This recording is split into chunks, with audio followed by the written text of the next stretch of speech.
आगे बढ़ते हैं। भारत पाकिस्तान से 5-6 गुना बड़ा मुल्क है, वसाइल भी बेशुमार हैं। ख्वाजा आसिफ ने कहा है कि करोड़ों भारतीय आज भी फुटपाथ पे भूखे सोते हैं। राजनाथ बयान देकर दुनिया को बावर करवा रहे हैं कि वो भी खित्ते का हिस्सा है।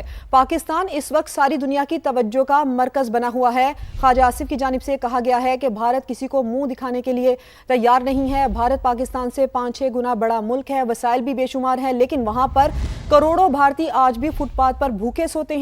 राजनाथ बयान देकर दुनिया को बावर करवा रहा है कि वो भी खित्ते का हिस्सा है। वजीर दिफा की जानिब से बावर करवाया गया है और ये भी कहा है कि भारत को कोई भी मुंह लगाने को तैयार नहीं है। राजनाथ जी वक्त है जो अपनी औकात के मुताबिक बयान दे। पंगा लिया तो अल्लाह के फजल से हमारी अफवाज पहले से ज्यादा जिल्लत आमेज फेंटी लगाएंगी। आगाज करते हैं अहम खबर से। ईरान का एक और F-35 तैयारा मार गिराने का दावा। अमरीकी F-35 तैयारे को ईरानी हुदूद में तबाह किया गया है। ईरानी पासदारान इनकलाब की जानिब से ये दावा सामने आया है। तैयारे के पायलट से मुतालिक अभी तक कोई इतला नहीं मिली। पायलट के बच जाने का इम्कान न होने के बराबर है। ईरानी मीडिया का यह दावा सामने आया है। सेंटकॉम की जानिब से अभी तक इस दावे पर कोई रद्द अमल नहीं आया। ईरानी मीडिया ये रिपोर्ट कर रहा है, ईरान का एक और F-35 तैयारा मार गिराने का दावा। अमरीकी F-35 तैयारे को ईरानी हुदूद में तबाह किया। तैयारे के पायलट से मुतालिक अभी तक कोई इत्तला नहीं मिली है। पायलट के बच जाने का इम्कान ना होने के बराबर है। ईरानी मीडिया ये भी बता रहा है कि सेंटकॉम की जानिब से अभी तक इस दावे पर कोई रद्द अमल नहीं आया है। तो नाज़रीन, सिचुएशन रूम से जो मशरिक़ वुस्ता से ताज़ा तरीन इतलात हमें मौसूल हो रही है, जो ताज़ा तरीन डेवलपमेंट सामने आ रही है, उस हवाले से भी जैसे कि हम अपने नाज़रीन को अपडेट रखते हैं। अमरीकी फौजी कमान में एक बड़ी तब्दीली सामने आई है। अमरीकी आर्मी चीफ से इस्तीफा तलब कर लिया गया है। खबर एजेंसी ये दावा कर रही है अमरीकी वज़ीर जंग का जनरल रैंडी जॉर्ज को ओहदा छोड़ने का हुक्म सामने आ रहा है। अमरीकी army chief general Randy George retired हो रहे हैं। पेंटागन ने भी अब इस चीज़ की तस्दीक कर दी है। कैथरीन, ये एक बहुत एक बड़ी खबर है। अगर देखा जाए तमाम तर तनासुर में, तो अमरीकी फौजी कमान में एक बहुत बड़ी तब्दीली भी इसे तस्वुर किया जा रहा है। ये इस्तीफ़ा it's not something relatively very easy. बिल्कुल यही बात है। और इसके अलावा श्रीन, ईरान का एक और अमरीकी जंगी तैयारा मार गिराने का दावा सामने आया है।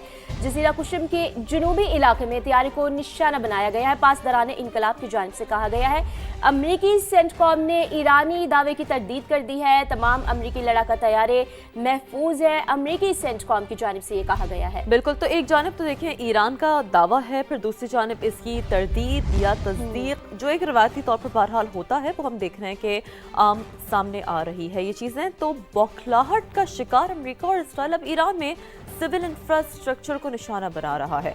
अमरीकी सदर ट्रंप का ईरान का सबसे बड़ा पुल तबाह करने का ये दावा है जो अमरीकी सदर कर रहे हैं। सोशल मीडिया पर वीडियो भी उन्होंने शेयर किए। जी, बयान में कहा है कि ईरान का सबसे बड़ा पुल अब कभी इस्तेमाल नहीं हो सकेगा।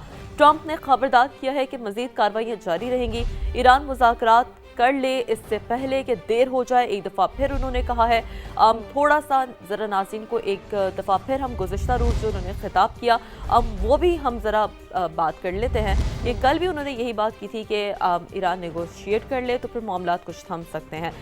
तो डेफिनेटली शहरी इंफ्रास्ट्रक्चर पर हमलों से ईरानी जज्बे को शिकस्त नहीं दी जा सकती। ये एक वो जवाब है जो कि हमने हमेशा देखा है कि पहले अमेरिका इसराइल की जानिब से हमला होता है, कोई बयान सामने आता है जिस पर एक रिवायती तौर पर एक रद्द-अमल भी ईरान की जानिब से सामने आ रहा होता है। और कैथरीन अब्बास इराक़ची का भी ये रद्द-अमल सामने आया। बिल्कुल, ये जज्बा हमें देखने को मिला है ईरान की जानिब से। एक तरफ सदर ट्रंप ने उनको धमकी दी है, उन्हें कहा है कि अब दोबारा से कभी वो पुल इस्तेमाल नहीं कर सकते, लेकिन इसी का जवाब भी दिया है अब्बास इराक़ची की जानिब से। उन्होंने कहा है कि सिर्फ एक इंतशार पजीर दुश्मन की शिकस्त और इख्लाकी ज़वाल की अलामत है।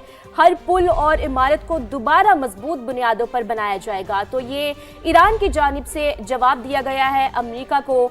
और एक अलग से हम जंग देख रहे हैं, फ़ज़ाई जंग हो, ज़मीनी जंग हो, लेकिन बयानी की जंग हम बहुत ज़्यादा देख रहे हैं। बिल्कुल ऐसा ही है। हमारी फ़ौज ने अभी तक ईरान में मुकम्मल कार्रवाई शुरू नहीं की। ट्रंप की जानिब से कहा जा रहा है अमरीकी सदर की पुलों और पावर प्लांट्स को निशाना बनाने की धमकी सामने आ रही है। ईरानी क़यादत जानती है कि उसे क्या करना है, ये काम फौरी करना होगा। तो एक बहुत ही अहम बयान अमरीकी सदर की जानिब से सामने आया है। हमारी फौज ने अभी तक ईरान में मुकम्मल कार्रवाई शुरू नहीं की, सदर ट्रंप ने ऐसा कहा है। अमरीकी सदर की पुलों और पावर प्लांट्स को निशाना बनाने की एक बार फिर धमकी सामने आई है। ईरानी क़यादत ये जानती है कि उससे क्या करना है, ये काम اب فوری کرنا ہوگا۔ امریکی صدر نے ایک بار پھر جو جملوں کا سلسلہ ہے، جو بیانات کا سلسلہ ہے، اب وہ بھی ہم دیکھ رہے ہیں کیتھرین جاری ہے۔ بالکل، یہ بالکل جاری ہے جارحیت امریکہ اور اسرائیل کے ایران پر۔ اور آپ کو یہ بھی بتائیں گے کہ کراج میں پل پر حملے میں شہادتوں کی تعداد 8 ہو گئی ہے۔ اصفہان میں فوجی تنصیبات کے قریب دھماکے ہوئے ہیں۔ خوزستان میں بھی کئی عمارتیں متاثر ہو چکی ہیں۔ تو یہ تفصیلات آپ کو دے رہے ہیں کہ امریکہ اور اسرائیل کی ایران پر جارحیت جو ہے وہ ابھی بھی جاری ہے، مزید بڑھ رہی ہے۔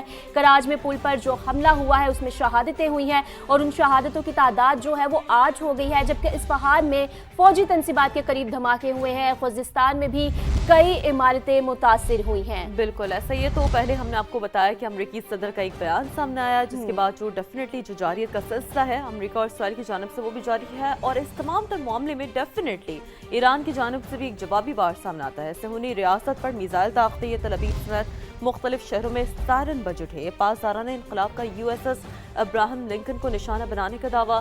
جزیرہ قشم کے جنوبی علاقے میں امریکی جنگی طیارہ گرایا گیا، جس کی ویڈیو سوشل میڈیا پر اب وائرل ہے۔ امریکی سینٹکام کی تردید واضح کیا کہ تمام امریکی لڑاکا طیارے محفوظ ہیں۔ یہ تردید سامنے آئی ہے۔ مشرق وسطیٰ میں امریکی تنصیبات بھی ایران کے نشانے پر۔ دبئی میں اوریکل ڈیٹا سینٹر پر حملے کا دعویٰ دبئی حکام نے تردید کر دی ہے۔ تو بہرحال یہ بڑا ایک کامن فینومینا ہوتا ہے، جنگوں میں دعوے ایک جانب ہو۔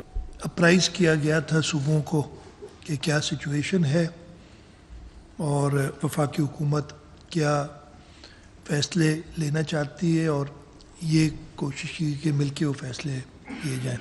پریزیڈنٹ صاحب کی اس میٹنگ کے بعد ہماری کئی میٹنگز ہوئی ہیں صوبائی حکومت کی وفاقی حکومت کے ساتھ، آن لائن، ان پرسن، اور پھر کل پرائم منسٹر صاحب کے پاس ایک میٹنگ ہوئی جس کے اندر کچھ فیصلے لیے گئے۔ سب سے پہلے تو میں یہ کلیئر کرنا چاہتا ہوں، یہ جو فیصلے لیے گئے کوئی آسان فیصلے نہیں تھے، یہ بہت مشکل فیصلے تھے۔ ہماری ملک کی صورتحال کیا ہے کہ ہم اپنا میجورٹی فیول امپورٹ کرتے ہیں، ہم فیول امپورٹرز، ہم تیل ہمارے یہاں ضرور ہے اور گیس بھی ہے، لیکن ہم اپنی ضروریات کا میجورٹی جو انرجی کے فیولز ہیں وہ امپورٹ کرتے ہیں۔ پرائم منسٹر آف پاکستان نے ایک پہلی انکریز کے بعد، اس کے باوجود کہ دنیا میں تیل کی قیمتیں بڑھ رہی تھیں، اس کی انشورنس بڑھ رہی تھی، اس کی فریٹ بڑھ رہی تھی، لیکن تقریباً 3 ہفتے تیل کی قیمتوں میں اضافہ نہیں کیا۔ اس کے فوائد بھی تھے اور نقصانات بھی تھے۔ فوائد تو ٹھیک ہے جی، تیل کی قیمت ایک رہی، لیکن نقصانات یہ تھے کہ یہ جو سبسڈی کہہ لیں وہ بلینکٹ سبسڈی تھی، ایک امیر آدمی کو بھی وہی فائدہ مل رہا تھا اور غریب آدمی کو بھی وہی فائدہ اور سبسڈی کا مل رہا تھا۔ اس سے ہوا یہ کہ جو ہمیں بتایا گیا کہ کنزمپشن جو فیول کی تھی، ڈیزل اور پیٹرول کی، اس میں مارچ پچھلے سال اور مارچ اس سال میں، جب آپ دیکھ رہے ہیں کہ دنیا میں ایک کرائسس ہے، تیل کی قیمتیں بڑھی ہوئی ہیں، لیکن فیول کنزمپشن 20 سے 25% زیادہ ہو گئی ہماری، تو اس سے یہ پتہ چلا کہ یہ بلینکٹ سبسڈی دینے سے الٹا نقصان ہو رہا ہے۔ فائدہ پروپورشنیٹلی امیر آدمی کو زیادہ ہو رہا ہے اور غریب آدمی کو کم ہو رہا ہے۔ IMF کی بھی یہ شرط تھی کہ جی آپ امیروں کو کیوں سبسڈائز کر رہے ہیں، آپ بلینکٹ سبسڈی دے کے تیل کے اوپر آپ ایک بڑی گاڑی والے کو بھی فائدہ دے رہے ہیں، آپ ایک غریب کو بھی فائدہ دے رہے ہیں، تو آپ ٹارگیٹڈ سبسڈیز کی طرف جائیں۔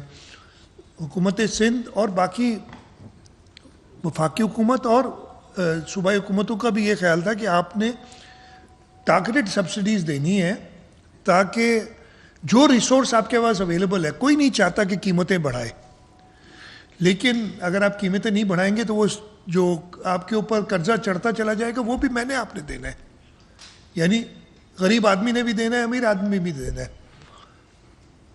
تو اس سلسلے میں پھر یہ فیصلہ ہوا کہ جی ہم نے قیمتیں تو بڑھانی پڑیں گی، جیسے کہا گیا کہ آئی ایم ایف نے بھی کہا کہ آپ بلینکٹ سبسڈی، بلینکٹ فریزنگ آپ قیمتوں کی نہیں کر سکتے جب قیمت اتنی بڑھ گئی ہے دنیا میں اور آپ کو اتنا کاسٹ کر رہا ہے.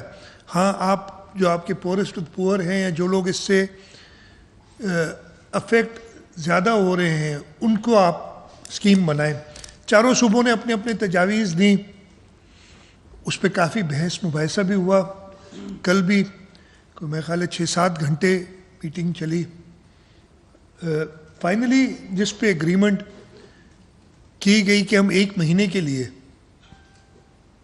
ایک رجیم پہ کام کرتے ہیں ٹارگیٹڈ سبسڈی کی، وہ میں آپ کو تھوڑا کلیئرلی بتانا چاہتا ہوں، اس لیے کہ میرا خیال ہے اس میں تھوڑا بھام رہ گیا کہ یہ کیسے کی جائے گی. اس کے